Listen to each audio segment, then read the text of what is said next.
Hi, welcome to Jeff's 5 for August 6, 2015.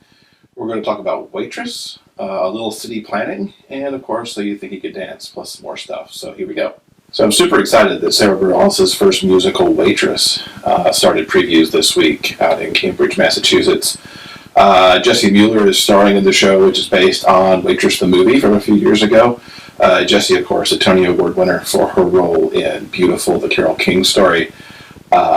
I've known Sara since the first time we lived in Humboldt County. I shared a stage with her in The Mystery of Edwin Drood many years ago, and just excited that she's having not only the success in her musical career for songs like Gravity and Love Song and all the albums that she's put out the last couple of years, but now she's moving into writing musical theater as well.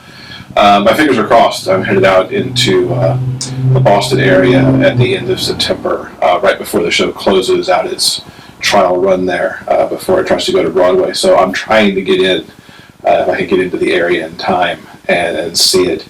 In the meantime, the stuff I've seen online looks really good, so really excited to see where the musical goes for her and for everyone else involved in it too, because it's got some really good background behind-the-scenes folks in it besides just Jessie Mueller. The Hat-Trick 3 cover unveiled a little earlier this week, and I'm going to talk about it here too because I love how this cover turned out.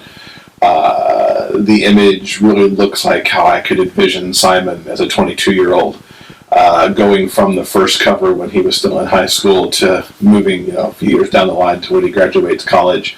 I think it's a great cover to finish out the novel series.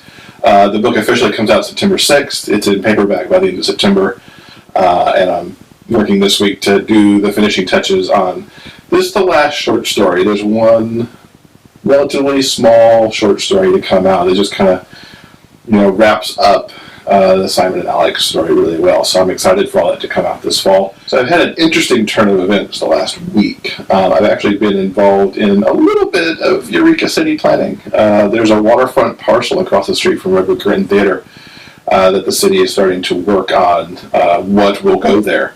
And as part of the board of directors, I was at a meeting last week where they were putting out this whole presentation of what was going to happen. The executive director of the theater got to go to a design session and really have them mark on that map where a theater could be, which was exciting. And then on Saturday night, I got the opportunity to host Arts Alive in the theater, which is something we do each month anyway, because Arts Alive happens in Eureka the first Saturday of every month. But the theater itself hosted all these designs that have been done over the course of the week, and to really see people interact with them and see how this process plays out has been really cool. I've never been able to see that before, and it's going to be interesting to see too where this whole waterfront development thing goes, and to kind of know that I've watched it happen from the beginning, and now we'll see where it goes over the next probably couple of years.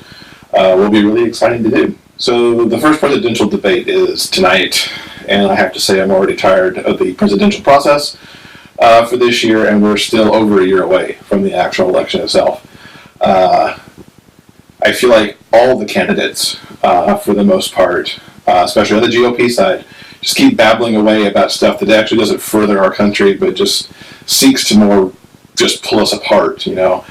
These people are bad. These people are bad. These people are out to destroy us. These people are morally bankrupt and don't need to be don't need to be considered. The president represents everybody, and they can't just represent, the rich, the upper class, or the factions of society that they want to represent. They can't just sweep the rest of us under the rug.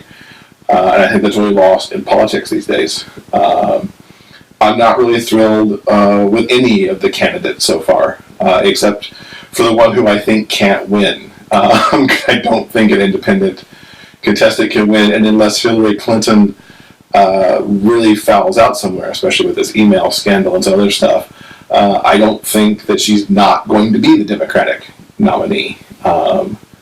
It's a really sad state where things are in, and I hope I feel better about it by the time we get to the election, but I kind of suspect that won't be the case. So You Think You Could Dance came back with a better show this week. Was really psyched with the team stage Ghost Light number, which you can see up in the eye icon up here.